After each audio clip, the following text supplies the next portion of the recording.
Whether you are an experienced pilot or a novice, and whichever paragliding path you wish to follow, whether cross-country, mountain flying, or even if you're destined for the newer aspects of the sport, the start of every flight is the takeoff.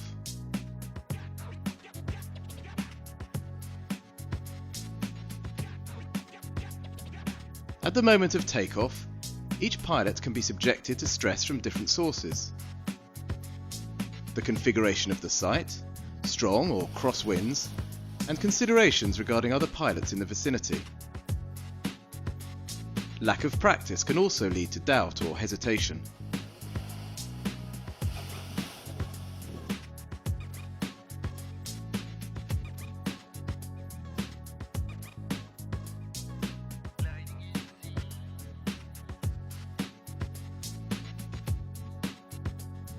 Don't wait until you are on takeoff to learn how to handle your wing.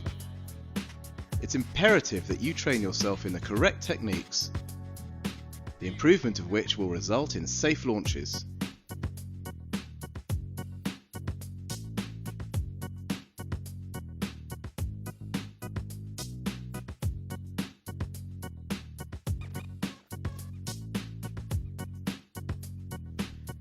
During this DVD, pilots of a high level of ability are going to show you how to improve your ground handling technique.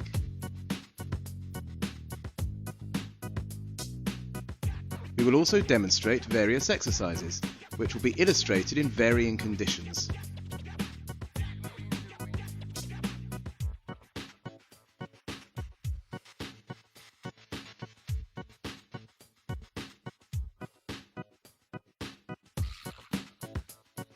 So, practice regularly, find some clear ground and go and play with your wing.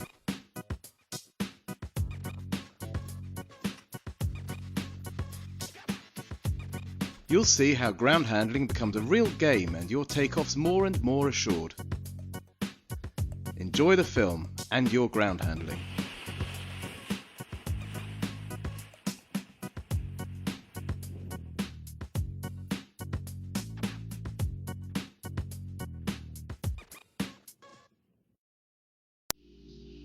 Like a kite, a paraglider flies within what is known as the wind window. In practical terms, this window is a space in which the wing can fly. This space is defined by the wind and the relative position of the pilot. It's a quarter of a sphere facing the wind, of which the radius is the length of the lines.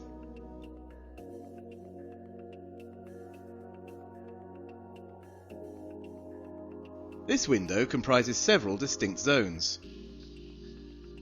In green is what is known as the edge of the window. At the window's edge, the power of the wing is at its weakest. The canopy flies very slowly and can even stop flying altogether. Kite surfers use the edge of the window to launch and stop their kites in safety.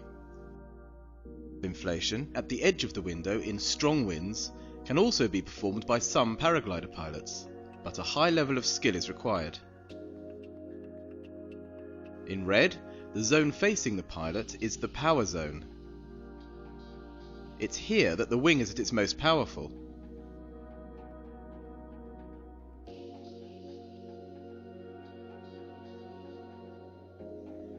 In paragliding, the wing can fly from the top to the bottom and from one side to the other up to the edge of the window. For a paraglider, the wind window and its different zones exist in the same manner as for kiting. In red, the power zone. The wing strongly resists the wind, producing a pulling effect. In green, the lift zone.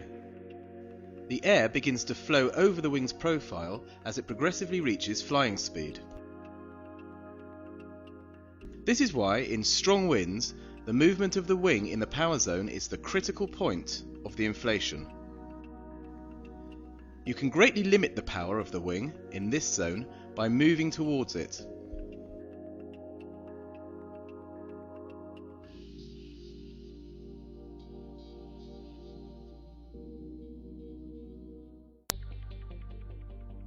As you arrive at takeoff, your attention is generally focused on weather conditions. Knowing how to prepare your equipment must therefore become automatic, so that you're free to concentrate on other aspects of your flight as much as possible. Good preparation of the wing is essential to give yourself the best chance of a perfect inflation. Begin by analysing the conditions. Continue to assess the evolution of the weather as you prepare your equipment. You should prepare and inflate your glider directly into the direction of the wind. If you do this, your glider will ascend symmetrically. Always try your best to raise the wing symmetrically so as to avoid the necessity to move yourself laterally, and to be able to correct the inflation more easily. If you don't position the wing at 90 degrees to the wind, the side under more tension will inflate first, and attempt to launch before the other half of the wing. The extent of your reaction and the skill it requires will depend on the strength of the wind and the initial movement of the glider.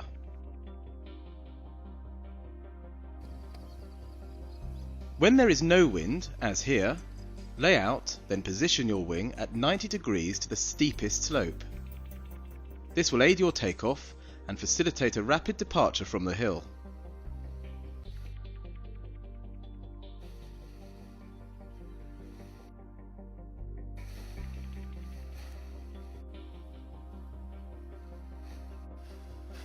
It's now time to untangle the lines.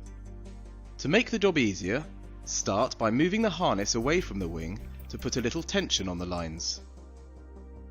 Check whether the harness needs rotating. Note how freeing the lines should not cause an unnecessary delay. By tightening the lines and walking towards the wing, it's enough to make sure there are no tangles in them. Here, Jerome carries out a swift inspection of each set of lines, from the front to the back of the glider. In the same way, he next ensures that the brake lines slide freely to the end of their travel. Now you can put your harness on and continue with the pre-flight check.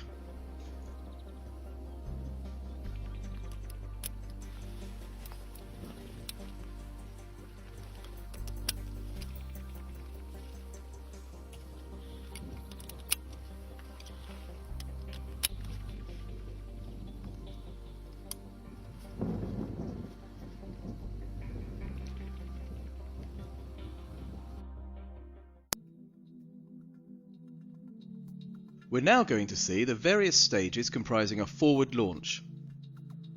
In weak or nil wind conditions, this takeoff technique is often preferred to the reverse launch method. By giving a positive input of energy, the pilot ensures that the wing ascends cleanly. It also gives a certain continuity to the launch, which helps to create a constant loading on the wing. First of all, observe the position. The wing correctly prepared and orientated directly into wind, or in nil wind on the steepest part of the slope, and with the pilot situated in the centre. Note Jerome's posture. He's looking far ahead, his arms forming a W. The arms and chest are on the same plane. He's ready to provide the energy necessary for launch. This needs to be a relatively dynamic manoeuvre to ensure the wing has enough power to lift cleanly. However, take care to regulate your input according to the strength of the wind. In stronger winds, reduce the force of your input. If you give the wing too much energy, you risk being snatched into the air. In weak conditions, as here, Jerome doesn't hesitate to give a positive input. Then the wing lifts, either quickly or more slowly, to arrive at a position above your head. You should then control it by braking so that it doesn't overfly you. Once again, your actions must be governed by conditions. If the wing climbs rather slowly, very light braking should be enough to prevent it from overflying you. On the other hand, if the glider rises fast, don't hesitate to brake, even quite hard if necessary. However, this should be a brief reaction, as you mustn't keep the wing braked for too long. As he brakes, note how Jerome takes the opportunity to look up to visually check that the lines are free of tangles and that the canopy is in the correct position. At this stage, he can still decide to continue or abort the takeoff. He decides to continue and starts his takeoff run. In light or nil wind conditions, a sustained effort is required to achieve the speed necessary to create the lift. A committed run also helps to ensure that the wing is adequately pressurized. Look closely at his position. He's clearly leaning forward, his shoulders outside the risers. His weight is transmitted to the wing due to firm pressure on the chest strap of his harness. To abort the attempt, brake to the limit, hands at your thighs, and continue to advance so that the wing falls behind you.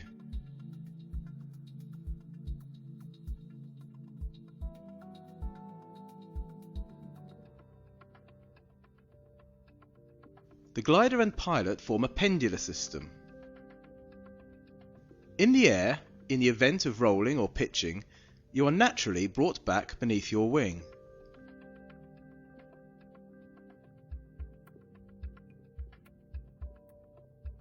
On the ground, it's a different matter entirely. If your wing moves to the left or right, it's up to you to follow it to regain the equilibrium.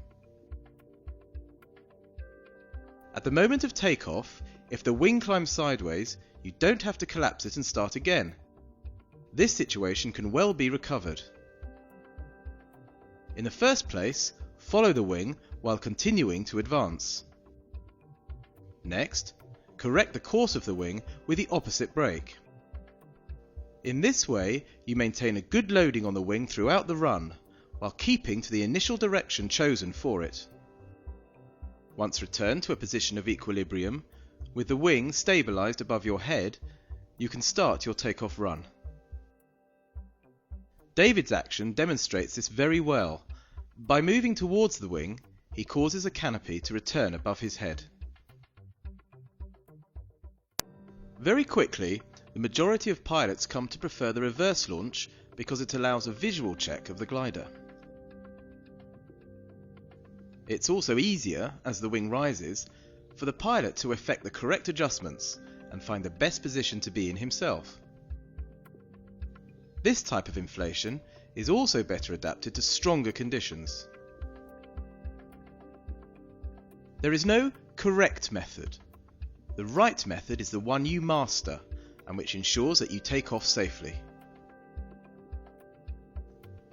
In all cases, be attentive to the situation and know how to adapt your reactions as required. The conditions are strong. Maybe you shouldn't wait before starting your takeoff run. Is the takeoff site a gentle sandy or grassy slope, or a steep and rocky incline? For each launch, analyze the situation and act accordingly.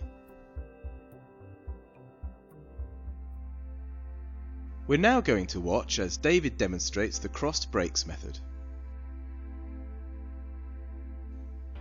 Turn to face the wing, the risers crossed in front of him. David takes the left brake in his left hand and the right control in his right hand. He next takes the front risers which are in front of each hand. He therefore has in his left hand the left brake and the right hand front risers, and in his right hand the right brake and the left hand front risers. This method is very safe because the pilot doesn't have to let go of the controls as he is launching. On the other hand, it can be off-putting at the outset and a potential source of error because the controls are crossed. The right hand brake controls the side of the wing to your left and the left brake controls the right side. Once the wing is stabilized, the pilot can turn round while always maintaining contact with his wing.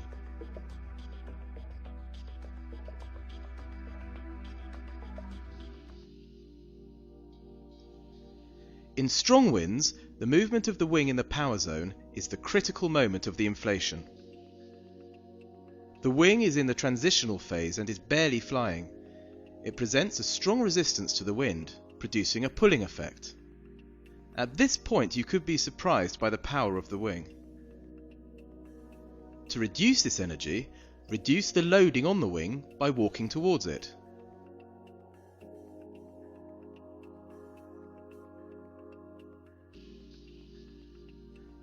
David illustrates this by moving 3 or 4 meters towards his wing.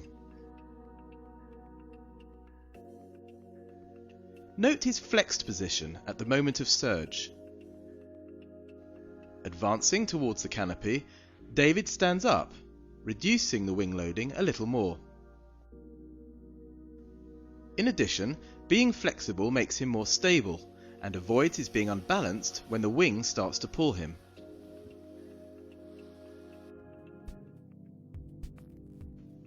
A different situation. For this demonstration, Jerome is using an ultralight wing and the wind is virtually nil. Jerome is going to use the same method of inflation that we've just seen with David. He is simply going to adapt it to the new context. Jerome pre-inflates the wing so as to better position it for the inflation. Note how the wing rises easily despite the absence of wind.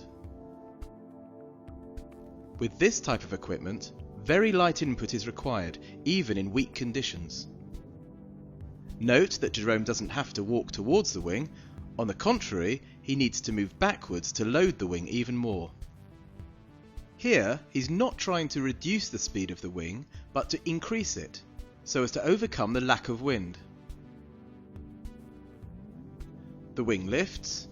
Jerome checks it visually as it rises.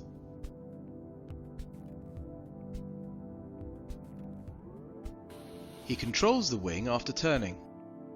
It's possible to do this when the wing rises gently. In this situation, very light pressure on the brakes is enough.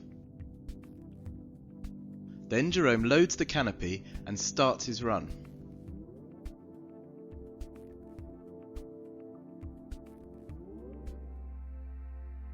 Now another situation with Timothy at the Dune de Pilat. Here he again makes use of the crossed brakes technique, the right-hand brake in his right hand and the left brake in his left hand.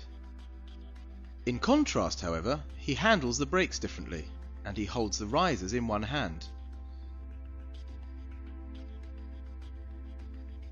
To control the wing from one side to the other, therefore, it's necessary to change the hand holding the risers.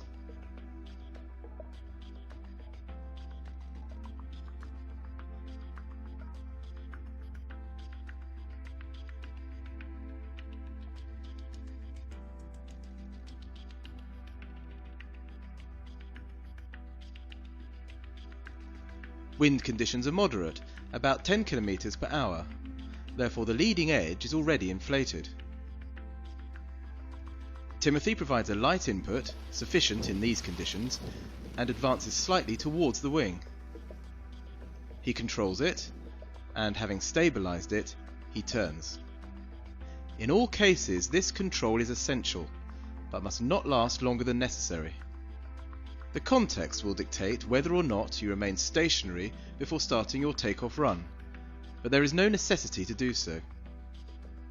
Here in light wind and on sand, Timothy allows himself, having controlled the wing, to delay the start of his takeoff run. But be careful, in certain conditions or on certain takeoffs, it's better to launch as soon as the wing is stabilized. He raises his hands to increase the speed of the wing, leans into his chest strap and starts his takeoff run.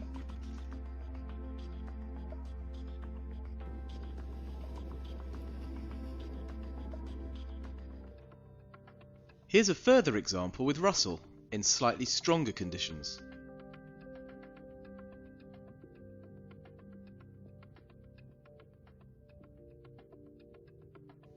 Again, you can see how the wing sits up on the ground.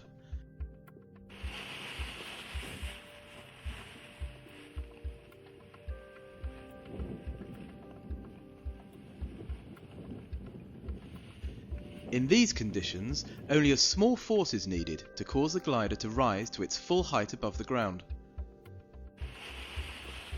Russell moves towards the wing to reduce its power, then brakes it to prevent it overflying him. the wing is stabilised, and he turns. Note that the control is effective, but is not longer than necessary. A final visual check, then he starts a good takeoff run.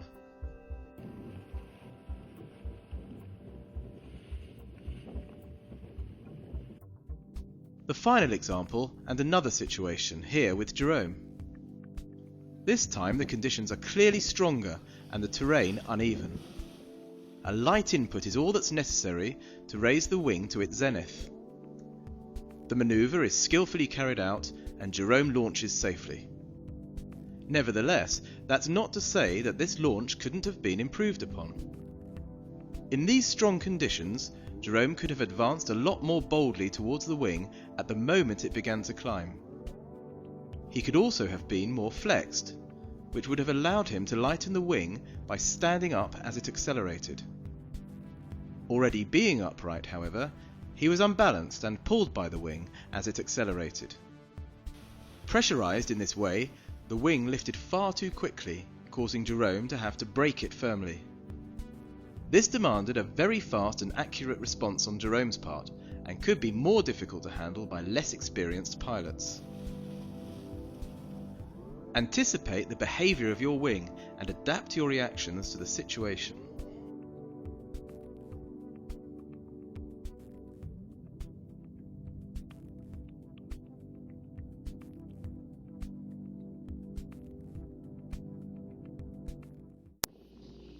Ground handling sessions require an adequate wind speed, which can sometimes develop into stronger conditions. For your safety, therefore, you should know how to effectively collapse your glider. The method you'll have learned at your flying school consists of braking the wing until it falls behind you. As you can see, this method has its limits, as in strong wind it becomes very strenuous.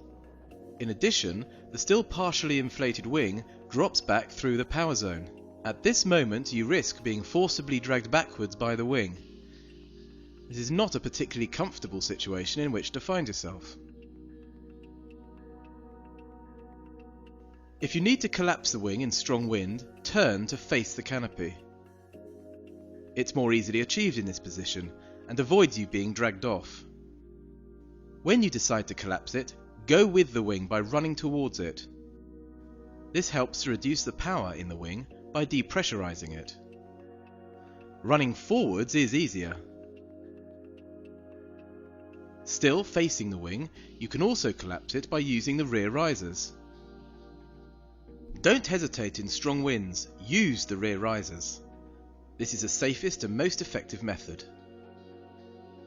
In this way you completely break the profile of the wing. It loses all its energy without pulling you backwards. In every case, use the brakes or the rear risers and go with the wing. You can also move off centre yourself once the canopy is on the ground to prevent it from being able to re-inflate. Here's another method. Be careful as it's fairly technical and best suited to pilots of a certain level of skill. It demands precision and must be effected smoothly. This technique consists of collapsing one side of the wing, then stalling the other.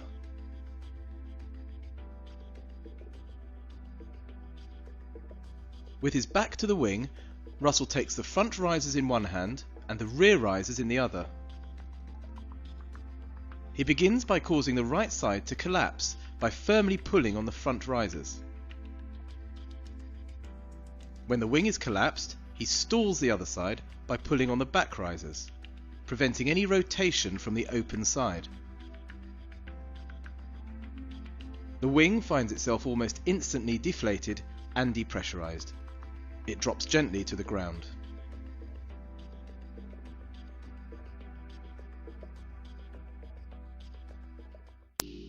This exercise consists of advancing up an incline while maintaining the glider in the air.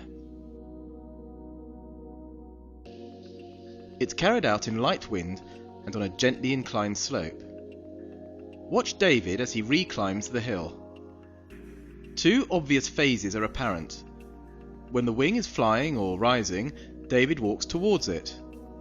When the wing descends, David stops before it touches the ground and speeds it up by lifting the front risers as during an inflation.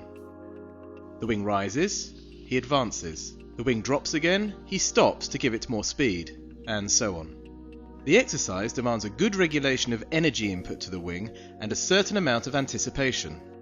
The wing climbs, you can advance. By moving towards it, you depressurize it, as well as nullifying the effect of the wind. The wing will therefore lose its speed before dropping back. Make sure that you advance gently towards the wing, if not you risk depressurizing it too quickly, leading to its deflation and the end of its flight. As the wing descends again, stop before it touches the ground and give it some speed using the front risers. Here, watch how Jerome controls each side of the wing independently.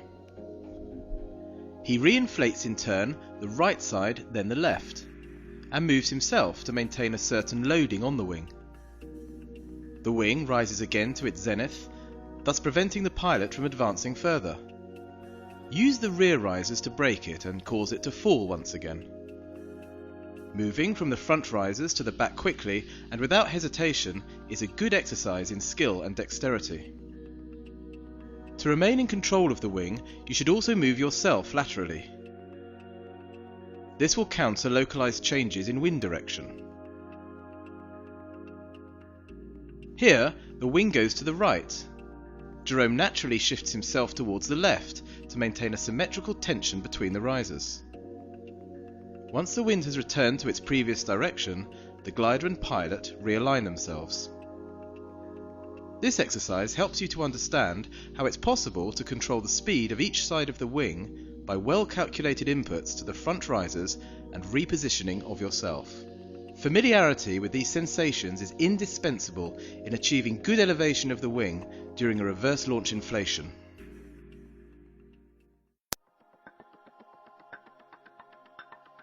Here's an exercise which consists of standing up and sitting down while keeping the glider above your head. For this, you'll need a moderately strong breeze.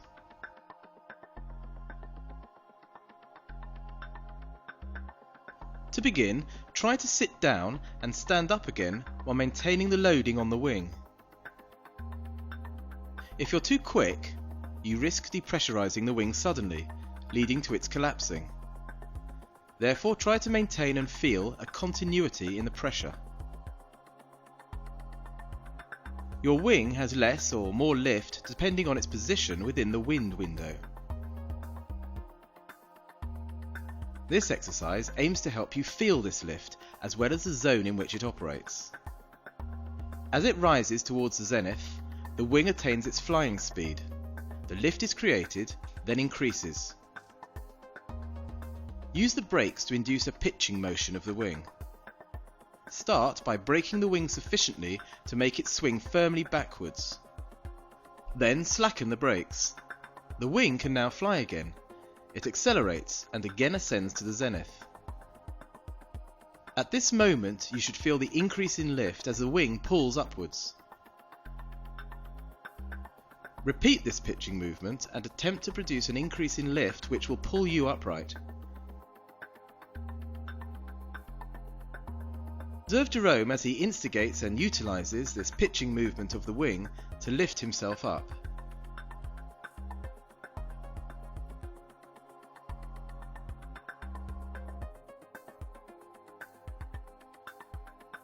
As the wing moves forwards, he begins by braking it fairly firmly. The wing slows down and he keeps braking. As the wing begins to drop more obviously, he gives it back some speed by raising his hands completely. Climbing towards its zenith, the wing accelerates, the lift increases and pulls him into an upright position. In strong or very strong winds, keep your knees bent and put all your weight on the harness.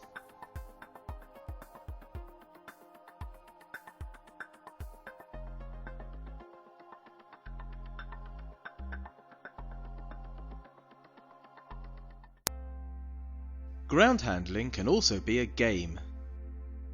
Having worked on various exercises, and from the moment you start to feel confident, you can enjoy yourself in your surroundings. Play with the ground.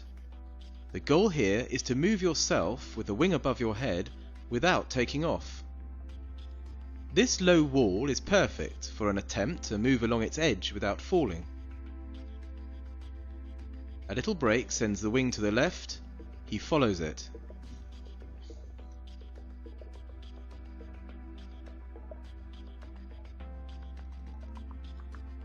Now a little break on the other side to come back. See how Jerome displaces himself smoothly, while always keeping some pressure on the controls.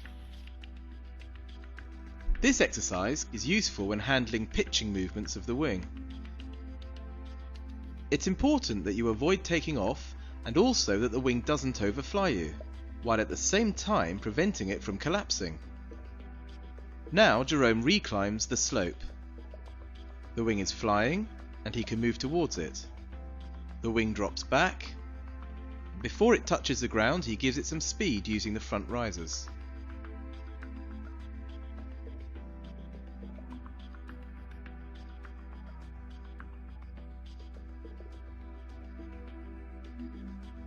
Jerome is now going to use the pulling force of the wing to get back onto the wall.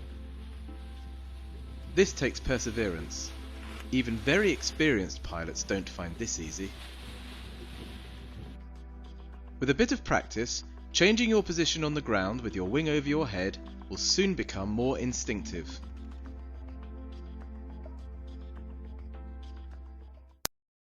The aim of this exercise is to develop your awareness. It consists of maintaining the wing between the ground and its zenith. Be aware in this case that, as the controls are not held, this is not a ground handling technique to be used when taking off. Take the brake lines in one hand and the front risers in the other. You're going to control the glider by a pendular motion from right to left. By taking the front risers to the right and the brakes to the left, you accelerate the left side of the wing while braking the right. Conversely, by pulling the front risers towards the left, the right side of the glider will be accelerated. You will also have to control the speed of the wing to maintain its position. You can accelerate the wing by pulling the front risers upwards, or brake it by pulling on the brake lines. This is a very useful exercise as it requires delicate control to keep the wing flying. Observe how Timothy simultaneously controls the speed and dissymmetry of the wing.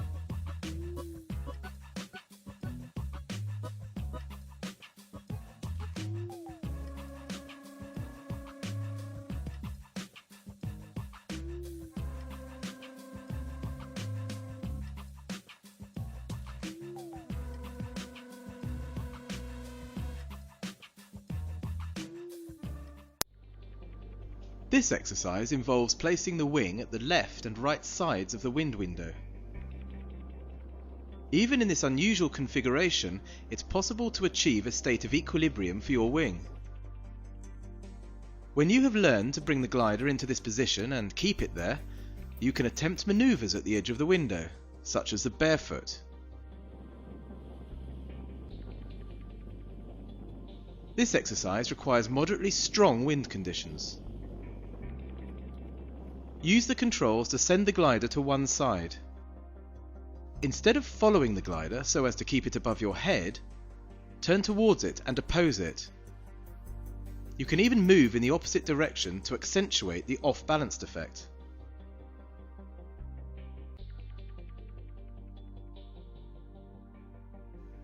In this situation, only the outside brake is effective. It's with this control that you're going to be able to keep the wing in this position. You'll need to find just the right amount of input.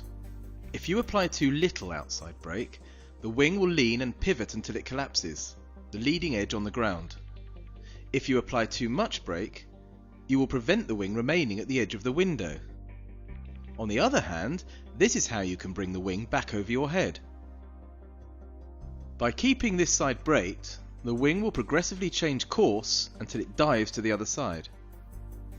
Reorientate yourself and use the brake to control this inclination.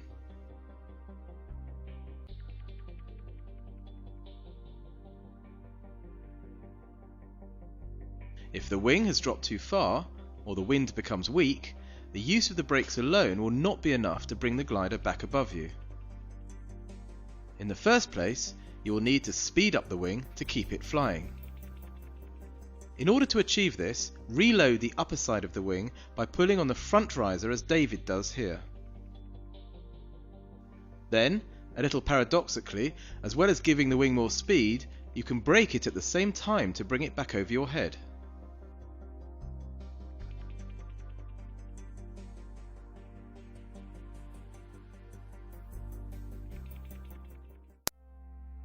You have just seen how to bring your glider to, and handle it at, the edge of the wind window.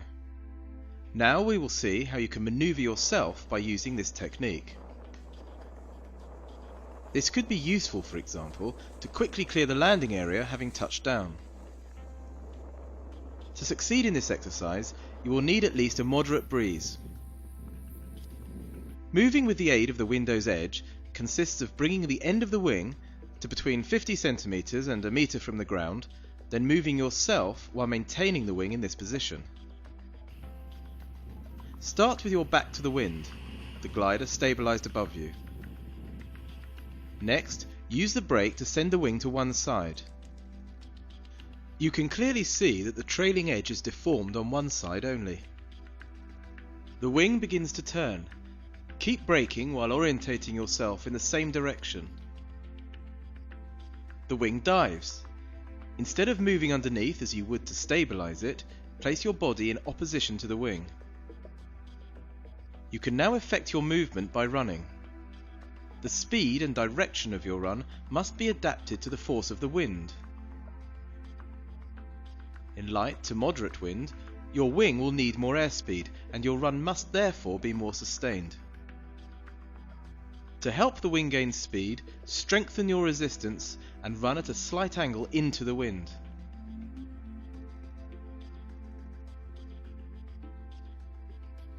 In a stronger wind, your run can be less forceful and less into the wind. Be careful.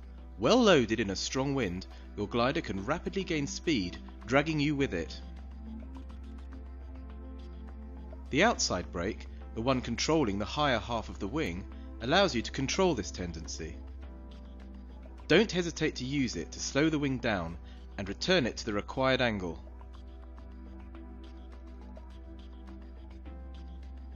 To make a U-turn, the principle is simple. In the first instance, you're going to bring the glider above you before making it dive to the other side. Use the outside brake. The wing slows, then comes back over your head. Here you can clearly see that the outside trailing edge is deformed. Continue to move yourself so as to return beneath the wing. Once the wing is stabilized above you, continue to brake the same side so as to make it dive in the opposite direction. Firstly, the wing changes direction. As we have just seen, orientate yourself in the new direction, without recentering yourself under the wing. Secondly, the wing dives. You can maintain control with the exterior brake and begin your run.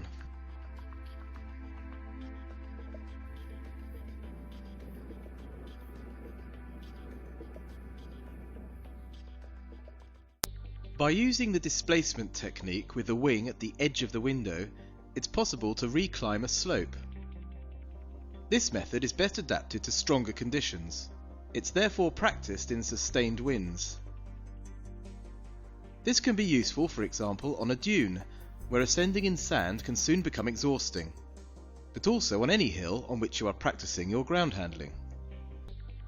If the wind is perfectly aligned onto the slope, it's possible to climb the hill in either direction. The principle is the same as the displacement seen earlier.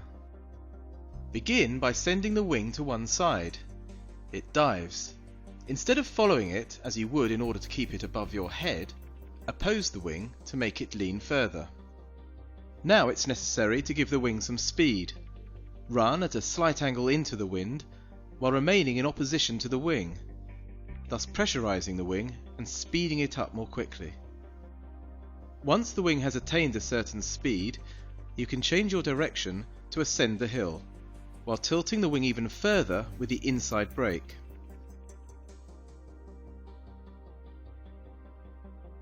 In reality, it's rare that the wind's direction is at exactly 90 degrees to the slope, or even that the hill is angled in the same direction along its length.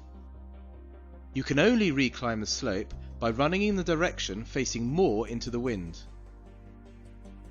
In the other direction, your run would have to be far stronger in order to displace yourself in this way.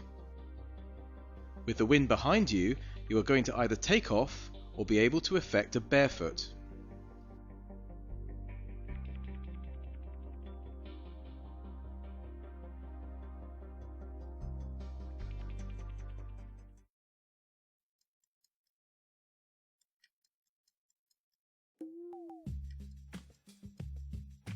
To perform a barefoot, the power of the wing must be significantly greater than during the displacement maneuver at the window's edge. The pilot can then slide, towed along by his wing. This requires a strong wind. As we have just seen, the direction with your back into the wind makes a barefoot more easily achievable. You should attempt to impart the maximum energy to your wing. Incline the wing, load it by moving away from it, and run. When you feel sufficient force, you can let yourself be pulled. You can perform a barefoot on different types of terrain, on sand, but also on grass or snow.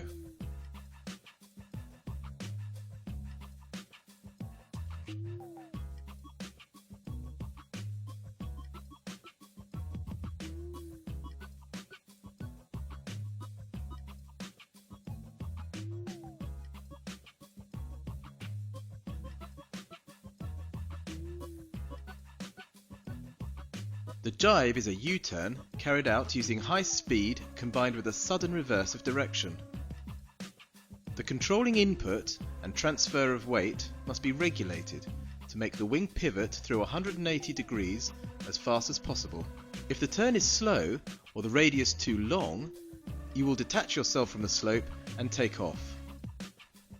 On the other hand, if the turn is sharp and the pilot continues moving while the wing begins to turn, he will ensure a perfect loading on the wing. He is then returned by the pendular effect.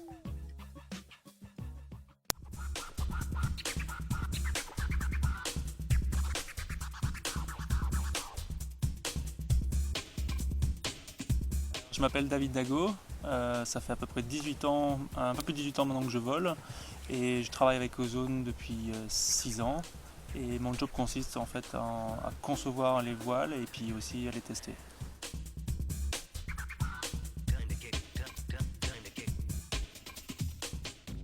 On est trois dans ce qu'on appelle le design team. Jérôme Cano et Russell Ogden qui m'aident en fait pour la mise au point des voiles et les tests. Et moi donc la troisième personne pour faire la conception et puis aussi pour aider mes deux camarades à tester les voiles et à les mettre au point.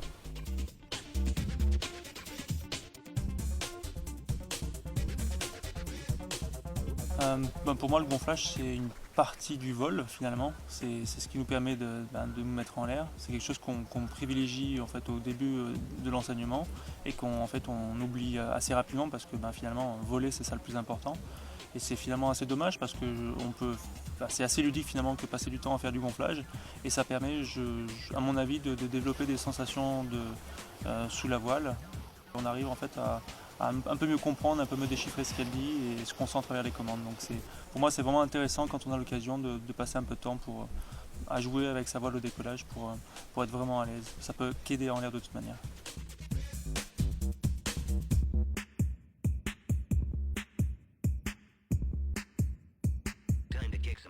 La façon dont la voile va se comporter au sol va être beaucoup plus difficile à gérer qu'en l'air. En l'air, en étant donc sans le pilote en fait en pendulaire sous la voile, tout va se régler de façon automatique, alors qu'au sol, c'est au pilote que de se déplacer au bon endroit pour arriver à garder sa voile au-dessus de la tête. Donc en fait, quelqu'un qui va bien se débrouiller au sol va a priori être beaucoup plus à l'aise en l'air. Il y a aussi effectivement le fait qu'on ne vole pas, donc on a moins de vitesse, le sensation dans les commandes est beaucoup plus floue. Donc c'est effectivement plus difficile d'arriver à trouver ces repères, de savoir jusqu'où on peut aller. Et donc d'avoir arrivé à développer ce feeling au niveau du sol va être fabuleux en fait en l'air après.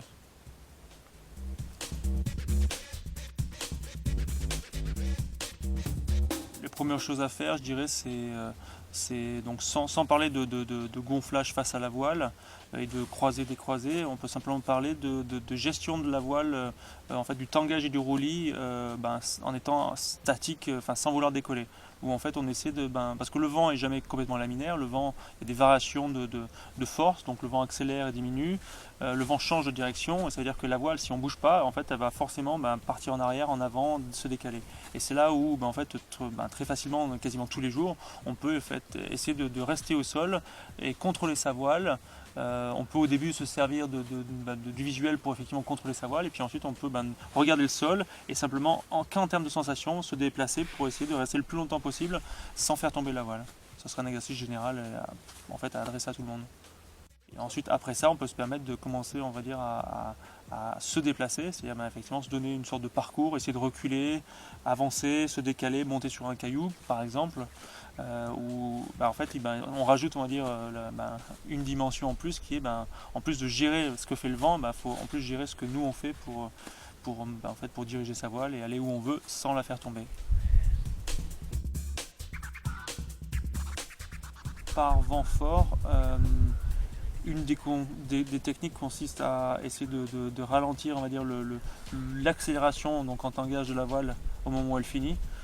Pour ça, il y a deux choses à faire. La première, c'est, on va dire, descendre son centre de gravité, donc s'accroupir pour essayer de se servir des jambes pour faire comme un ressort, pour en fait essayer au moment où la voile finit de monter, pour essayer de réduire la quantité de poids et donc ce qui génère l'accélération de la voile. Et la deuxième chose, c'est aussi aller vers la voile. Donc si on gonfle face à la voile, au moment où la voile monte, en fait le pilote doit donc décomprimer le ressort et tout doucement avancer pour la voile pour finalement diminuer la vitesse de montée de la voile. Et ça permet effectivement de diminuer par 3 la vitesse à la fin de la montée, ce qui permet de quasiment, on va dire, décoller dans des conditions très fortes sans avoir la voile qui dépasse le pilote.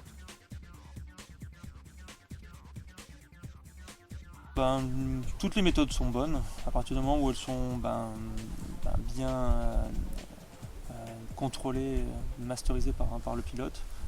L'avantage du croisé, c'est que globalement, une fois que la voile est montée au-dessus de la tête, qu'on a contrôlé, le retournement est spontané et rapide, sans temps mort. Par contre, l'inconvénient, c'est que si la voile retombe, on est obligé de la faire retomber par terre pour la reprendre. Elle est très dure à reprendre parce que les freins, en étant tirés, vont empêcher la montée de la voile. Alors que donc en étant décroisé, l'avantage c'est qu'effectivement si on fait tomber la voile, on peut effectivement la reprendre, il y aura très peu de freins impliqués dans la manip. Par contre l'inconvénient c'est qu'au moment où effectivement il y a le retournement, ça demande effectivement un contrôle et un changement de main qui demande en fait pas mal plus de pratique. Et c'est avec le risque, si on n'a pas assez pratiqué, de effectivement perdre une commande, donc d'être un peu plus à même à faire des bêtises. Vraiment le point principal, c'est il y a plein de techniques différentes. On va dire il n'y a pas une façon de faire qui est la bonne. Et à partir du moment où on va dire chacun trouve dans une des techniques, dans une des méthodes, une façon qui lui convient, et qu'il la maîtrise, pour moi c'est parfait. C'est vraiment ça la clé du succès du vol en sécurité et en confort, c'est vraiment la maîtrise de quelque chose qui nous convient. Yes, you. And you.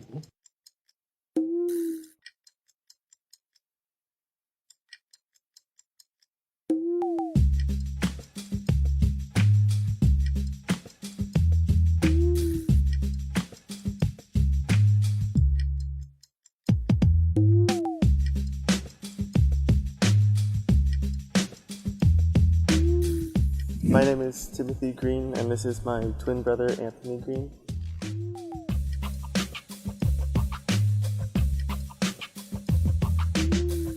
basically started in like winter of 2002, 2003, where we bought a parachute off of eBay and flew behind a golf cart and off of small hills until we kind of understood about the concepts of flight. The summer of 2004, we started really progressing in acrobatics and working for the civ course, driving the boat and teaching basic maneuvers. And this is where we found a very excellent site where we actually first started kiting. It was an island in the middle of a lake that had a nice steady wind coming onto the shore, and it was sandy and gravelly, and it was perfect for learning how to kite. And I mean, we became very good at kiting when we were not flying, and then when we were flying we were understanding, and we put the correlation between the two right then and there. And we immediately understood why our instructor said that when you're really good at kiting, you're a really good pilot, because all of the kiting is the exact same as when you're flying. And so we could see the direct correlation when somebody was learning there and they were really bad at flying. You could see them in the air, they were bad at doing the acro. They would ask our instructor, what can I do to become a better pilot? And he would say, well, get out there and kite like the rest of them.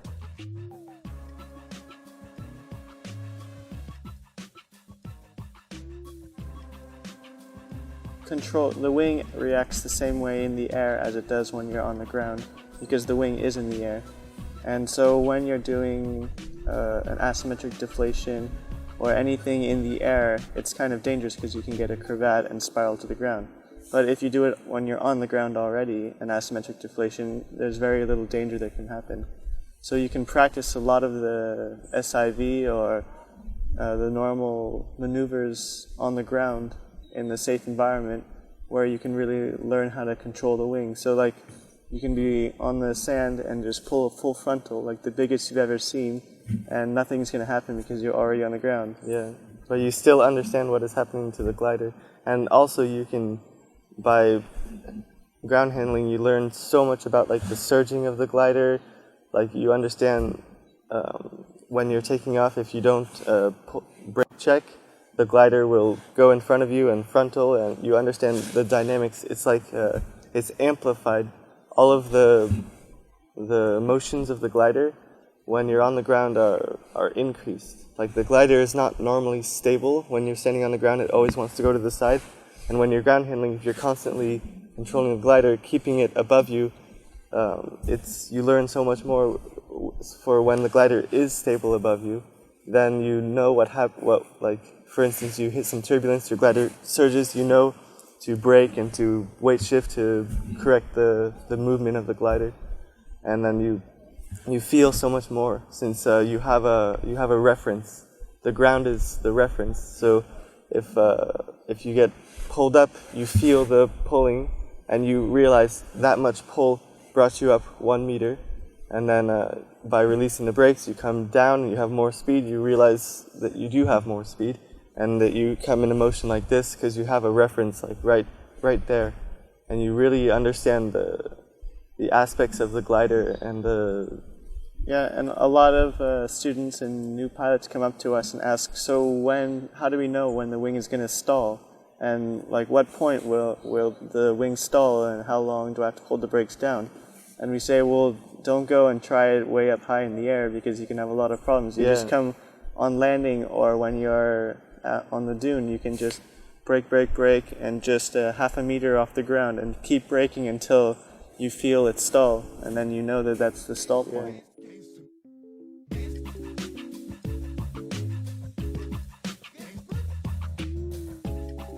You can do every maneuver in the air that you can on the ground. You can put your glider up on the edge and apply brake on the high side, and it's exactly like a sat. It's the same body motion. It's just staying still instead of rotating around you. Yeah. So you just have like all of your weight shift on one side and the brake, and it's just keeping there, and then you let out and it goes too far down, and it would be like exiting a sat where it just falls into the sand. And if you pull too much, it goes too far up and stalls and spins, so it'd be like a coconut spin.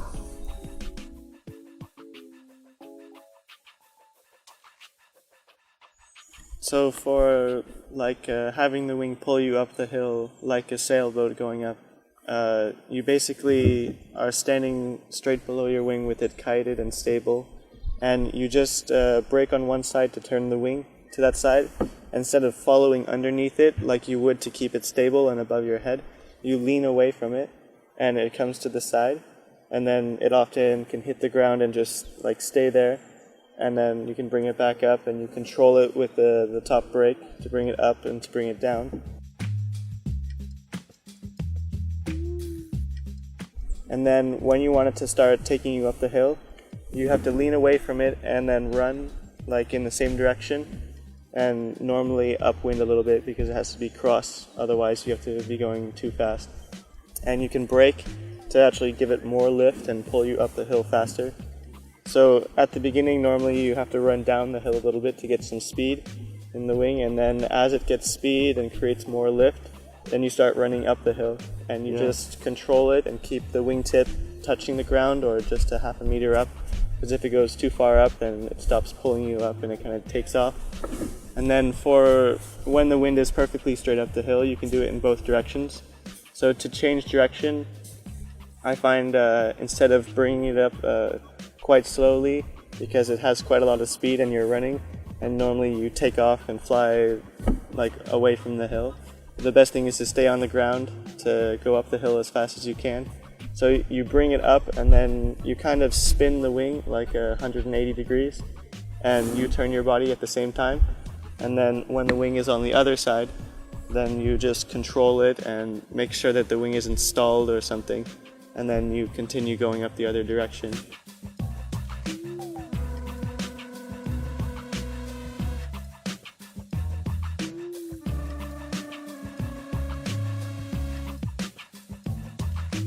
Yes, you. And you. Yeah, and as far as barefooting, it's the same thing. It's just instead of running, you're sliding your feet like away from the sand and away from your wing. And the wing is basically like controlled, dragging you up the hill. And then for the same way, you kind of slide up the hill and you twist the wing, and you change direction, just dragging your feet the whole time.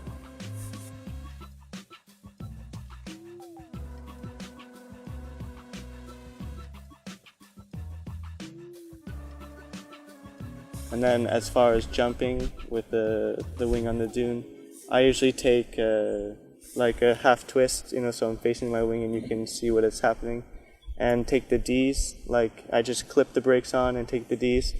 And so I brake it, and often with the D's it doesn't stall as easily, so you can add more brake without it like going back on the dune. And then when you want to make your jump, it has to be quite windy. You just let the D up and give it a surge and jump back, and then brake, and it brings you up, and then it's just like controlled surges. Yeah, basically like dolphin, going up and down like this, but just on the dune. Yeah, well, my objective is basically to just continue flying and have as much fun as I can. And my goal is obviously to have as much fun, where like if I was to go into teaching or doing something, I think I would lose a lot of the fun aspect of the sport. So I think we will continue flying as much as we can and traveling as much as we can. And festivals are our favorite to travel at because there's no stress and we just make a nice show, and it's free flight. It's the most unrestricted event that we can do. So I think right now we'll try to finish our studies as fast as we can, and then what we've learned throughout our life is we can't really plan anything because it's always going to change, so there's really no point in planning it. But paragliding will definitely be a part of our life. Yeah, for a long time. Yeah.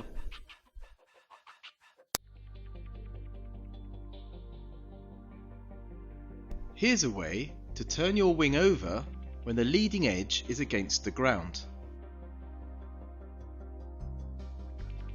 The situation often occurs when you collapse the wing.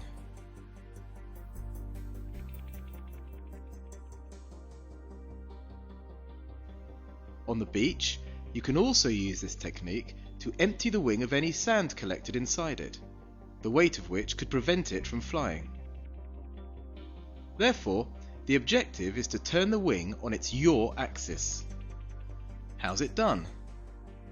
From a central position, with yourself and the wing in line with the wind's direction, as when taking off, use a single brake to induce the rotation. The trick consists of shifting yourself slightly in the opposite direction, which will break the wing's alignment with the wind. This has the effect of accentuating the asymmetrical climb of the wing, greatly speeding up the side you're trying to bring back. Once this half of the wing has returned to the correct side, you can follow your wing and pre-inflate it in the normal way to finally reposition it.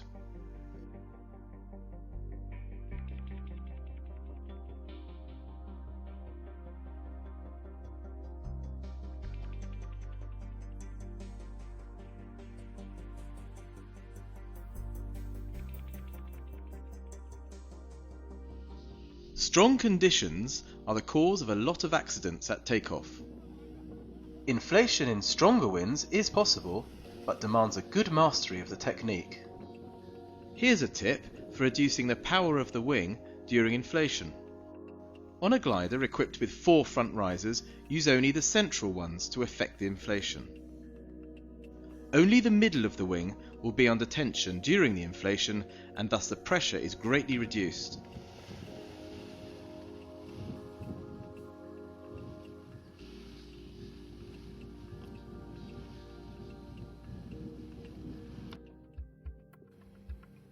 Here's a technique for practicing inflation at the edge of the wind window, requiring 2 people. As we have seen, at the edge of the window, the power of the wing is reduced. This technique can therefore be useful in strong wind, but demands an excellent technical level of skill. It will help you carry out your training in safety. Always practice in a moderate breeze. Alter the alignment of wind, pilot, wing, so as to position the wing at the edge of the wind window. Your assistant will then control the wing's climb from becoming too fast. By changing your position, you can control the loading on the wing. Thanks to the outside brake, you ensure the axis of the climb. It only remains to recenter yourself beneath the wing.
I often tried to reach the stars.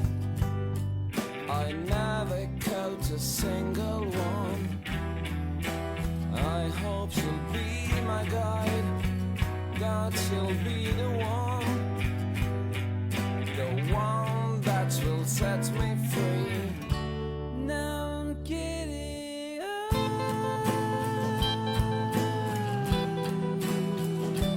over stars and seas. I guess I'll never be the same. Oh, it's clear that I'm finding my mind.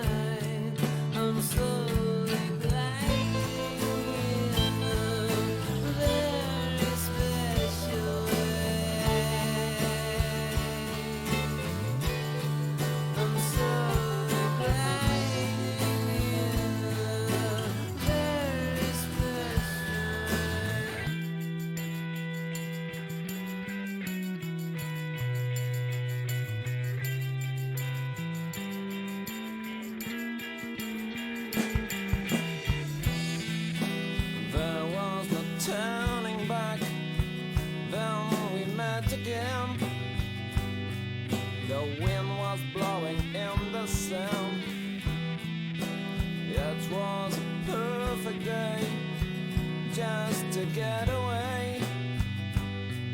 We never touched the ground again.